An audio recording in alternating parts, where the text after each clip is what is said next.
Bonjour à tous. Dans cette vidéo, nous explorons un coup de tonnerre diplomatique. Le Parlement européen a voté en faveur de la position algérienne sur la restitution des territoires. Cette décision marque un revers majeur pour le régime marocain et un triomphe pour l'Algérie, soutenant le droit à l'autodétermination du peuple sahraoui. Au cœur des tensions régionales, elle remet en question la souveraineté sur le Sahara occidental et ouvre la voie à la récupération de terres historiques algériennes. Plongeons dans les détails de cette victoire stratégique qui redéfinit les équilibres en Afrique du Nord. Un choc retentissant a secoué le régime marocain, balayant ses efforts pour imposer une résolution pacifique à ses conditions. Cette défaite n'est pas anodine. Elle s'ancre dans une validation internationale qui sape les bases légales et politiques des prétentions marocaines sur le Sahara occidental. C'est une avancée éclatante pour la diplomatie algérienne, qui défend avec constance le droit du peuple sahraoui à décider de son avenir. Le nœud du conflit entre le Front Polisario et le Royaume du Maroc tourne autour de la maîtrise de ce territoire. Fait-il partie intégrante du Maroc, ou possède-t-il un statut distinct ouvrant sur l'indépendance? La Cour de justice européenne a tranché sans ambiguïté, formant un pivot décisif. Ces termes sont limpides, le Sahara occidental n'appartient pas au territoire marocain, donc ses eaux adjacentes ne relèvent pas des zones de pêche couvertes par les accords avec le Maroc. Cette affirmation frappe au cœur du litige, confirmant que cette région échappe à la souveraineté de Rabat. Une telle déclaration suscite l'ire du régime marocain, mais elle représente une conquête juridique inestimable pour les Sahraouis et un coup de maître pour la ligne extérieure algérienne, fidèle à ses principes. Ce verdict s'inscrit dans une rivalité froide persistante entre l'Algérie et le Maghreb. L'Algérie rejette fermement tout compromis qui sacrifierait ses terres ancestrales. Ce n'est pas qu'un rappel du passé, c'est un enjeu vital de souveraineté nationale, dont les origines remontent à l'ère coloniale française et aux arrangements douteux accordés au régime marocain après la lutte pour l'indépendance algérienne, menée par des figures comme l'émir Abdelkader. Honorer les martyrs et les pionniers de la résistance, tels que l'émir Abdelkader, fait partie intégrante de la démarche algérienne pour asseoir sa légitimité historique et territoriale. L'État algérien moderne repose sur des fondations solides, antérieures aux divisions imposées par le colonialisme. Ce bagage historique confère à l'Algérie un atout majeur dans son offensive diplomatique et politique, appuyée sur une validité juridique et morale irréfutable. La force algérienne s'est illustrée par un camouflet cinglant infligé au camp marocain au Parlement européen, à l'Union européenne et à la Cour internationale de justice. Même remportée d'une voix près, cette réussite qualitative change la donne. La mise en avant du Sahara occidental à la Cour internationale, avec l'obligation d'étiqueter les produits comme originaires de ce territoire et non du Maroc, résonne comme un triomphe qui ébranle les Nations Unies, le Conseil de sécurité et le Parlement européen. L'Algérie a mené ce combat international avec une habileté remarquable, affirmant la victoire sahraoui tout en maintenant qu'elle n'est pas partie prenante directe au conflit. Une astuce diplomatique qui la décharge de responsabilités immédiates tout en lui permettant d'exercer une pression politique et diplomatique maximale. Au-delà des couvertures médiatiques qui minimisent la décision de l'Union européenne et le rejet par le Parlement européen de la proposition marocaine sur l'étiquetage des produits des provinces du Sud, l'Algérie a propulsé sa cause nationale.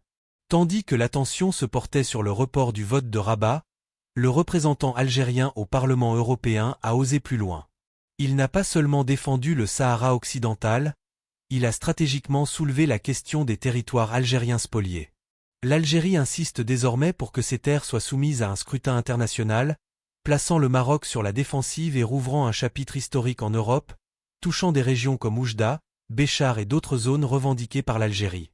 La Cour de justice de l'Union européenne et le Parlement sont désormais appelés à scruter ce dossier complexe, grâce à l'action dynamique de la diplomatie algérienne. Cette offensive coïncide avec un geste positif de la France, prête à livrer des archives prouvant que ces territoires étaient algériens avant d'être cédés au sultan alaouite par la France coloniale, suite à des trahisons d'époque. Cette déclaration française est un tournant pour l'Algérie, qui martèle qu'elle ne négocie pas ses sols. Les terres algériennes restent algériennes, point final. La stance algérienne va au-delà d'une simple réclamation. Elle reflète une maîtrise des leviers pour recouvrer ces territoires, comme pour les îles Glorieuses, sans effusion de sang ni recours à la force. L'Algérie privilégie une approche étatique pacifique, via les canaux diplomatiques, judiciaires et médiatiques, écartant toute violence. Cela met en lumière la puissance de sa détermination politique et légale, plutôt que militaire. L'Algérie a déployé une carte maîtresse au Parlement européen. Son délégué n'a pas borné son intervention au soutien au Sahara occidental. Il a dénoncé les campagnes de propagande marocaine visant à déstabiliser l'Algérie via des groupes séparatistes fictifs. Par ailleurs, l'Algérie a mis en exergue la présence de représentants de la République du Rif au Parlement européen et à l'Union, soulignant le backing régional et mondial au mouvement de libération interne au Maroc, avec l'appui de nations comme la Tunisie, l'Afrique du Sud, la Namibie, le Congo, le Sénégal et le Cameroun. Ce réseau révèle la vulnérabilité intérieure du Maroc, exacerbée par les avancées diplomatiques algériennes. En procédant ainsi, l'Algérie ne se limite pas aux demandes. Elle agit concrètement sur l'arène globale pour reprendre ses terres. Chaque portion de sol algérien sous occupation marocaine fut jadis octroyée par la France. La victoire sahraoui aux instances internationales, validant l'illégalité de l'exploitation des ressources du Sahara par le Maroc, pave la route à d'autres succès pour l'Algérie dans ses propres affaires. La Cour européenne a stipulé que ces produits ne peuvent être labellisés comme marocains, imposant des contraintes économiques et légales au Maroc. Après avoir posé la question de ces terres historiques au Parlement européen, l'Algérie exploite ce levier pour accentuer la pression en vue de leur restitution. Cet arsenal de triomphes diplomatiques et judiciaires prouve que la vigueur algérienne, via sa diplomatie solide et son ancrage dans la légitimité historique et internationale, surpasse toute manœuvre adverse, politique ou armée. La récupération des terres algériennes du régime marocain, telle qu'envisagée par le peuple, n'est pas un fantasme mais une vérité juridique et historique en marche, grâce à une vision à long terme pour rétablir l'ordre juste et affirmer la pleine souveraineté algérienne, sans tractation ni doute. L'Algérie excelle dans la gestion diplomatique du conflit, convertissant le soutien populaire en impact mondial, tandis que le régime marocain se voit cerné par des verdicts judiciaires, des troubles internes et une perte de crédit international. Cela confirme que les revers subis sont profonds et multiformes, et que toute solution pacifique passera par l'acceptation des faits juridiques et historiques incontournables. Le soutien indéfectible de l'Algérie à la cause sahraoui, couplé à l'ouverture du dossier des terres historiques, accule le Maroc à une impasse politique, dont il ne sortira qu'en cédant aux droits légitimes. Cette navigation diplomatique astucieuse, pilotée par l'Algérie, incarne un exemple de soft power, usant du droit et de l'histoire comme arme puissante pour modeler la géopolitique régionale, loin de l'escalade violente. Ces succès accumulés découlent d'une politique ferme et cohérente, imperméable aux manipulations médiatiques ennemies, avançant avec assurance dans la justesse de sa cause. En somme, les évolutions récentes sur le Sahara occidental, la réaffirmation des frontières algériennes historiques et le renouveau du débat européen sur les territoires spoliés signalent un virage géopolitique majeur, dont les ondes remodèleront durablement les forces en Afrique du Nord et en Méditerranée. Ce pivot n'est pas fortuit. Il résulte d'une chaîne de positions diplomatiques alignées, d'une stratégie durable ancrée dans le droit international, et d'une habileté à transformer les faits historiques en arguments solides. Ainsi, l'Algérie a bâti un capital diplomatique hors pair, boosté par un mouvement mondial de solidarité avec la cause sahraoui et par le démantèlement progressif mais inexorable des prétentions marocaines, longtemps présentées comme intouchables. Dans ce paysage, la reconnaissance répétée par les tribunaux européens du statut unique du Sahara occidental marque un basculement historique. Elle ne s'appuie pas seulement sur les résolutions onusiennes, mais sur un pilier du droit international. Aucun État ne peut revendiquer un territoire non autonome sans que son peuple ait exercé son droit inaliénable à l'autodétermination. En déclarant que les eaux et ressources sahraouis ne s'intègrent pas au pacte marocain, la Cour de justice de l'UE n'a pas juste annulé un accord commercial. Elle a rappelé que le principe suprême reste le droit des peuples à l'autonomie. Cette précision crée une dynamique où le dossier sahraoui passe de marginal à exemplaire en matière de respect du droit international. Ce shift est amplifié par les mutations régionales. L'Algérie, riche de son legs révolutionnaire, de sa cohérence historique et de son refus d'usurper des terres étrangères, gagne une crédibilité qui la positionne comme arbitre éthique mondial. Son engagement pour la paix, la légalité et le rejet de la violence contrastent avec les méthodes d'occupation, de manipulation médiatique et d'alliances précaires du Maroc. Ce décalage s'affiche globalement, notamment via la perception croissante de l'Algérie comme pivot africain, latino-américain et asiatique, une puissance principale, autonome et résistante aux pressions. Ce rôle lui permet d'aborder les territoires spoliés non comme une revendication opportuniste, mais comme l'extension naturelle d'un processus de restauration souveraine. En posant la question aux instances européennes, l'Algérie brise un tabou séculaire, ressuscitant un dossier que l'on croyait clos.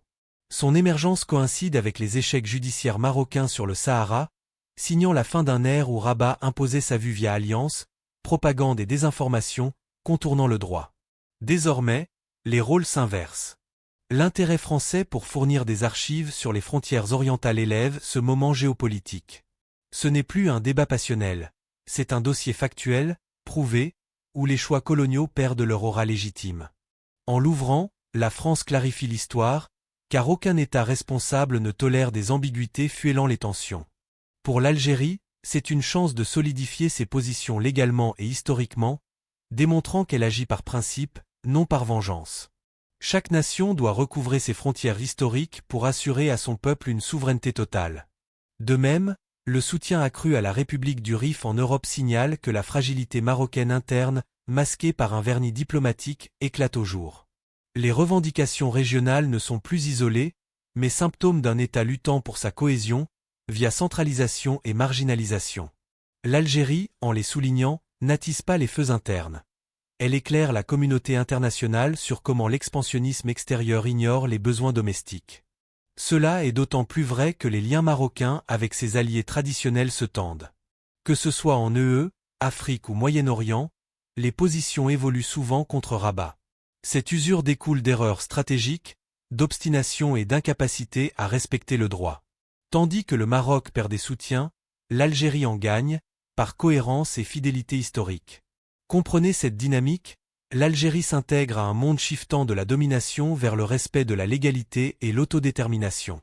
Elle incarne un modèle alternatif, basé sur la mémoire, la souveraineté vraie et le refus d'ingérence, résonnant avec les aspirations des peuples à identité, dignité et indépendance. Ces victoires ne sont pas isolées, elles annoncent une reconfiguration où l'Algérie tient le centre. La restitution des territoires historiques appliquerait rigoureusement le droit, la libération sahraoui achèverait la décolonisation. Histoire, droit, morale et volonté populaire convergent vers l'inéluctable. Les droits des peuples triomphent des appropriations injustes. Nous entrons dans une ère où les forces se mesurent en légitimité et profondeur historique, non en muscles militaires. L'Algérie, avec son héritage et sa diplomatie éclairée, navigue comme acteur souverain, pacifique mais inflexible sur ses droits. Pour le Maroc, il est temps de réaliser, nul État ne défie éternellement l'histoire. Les peuples reclinent leur voix, dignité et terre. L'Algérie, du côté légitime, voit son voisin contraint à affronter les réalités irrésistibles. En conclusion, l'Algérie reste fidèle, une nation pour la justice, souveraineté, l'égalité et respect des peuples. Sa victoire diplomatique est une vision mondiale de paix, dignité et vérité historique. Merci pour votre attention. Likez, commentez, abonnez-vous et partagez pour soutenir ces analyses. À bientôt.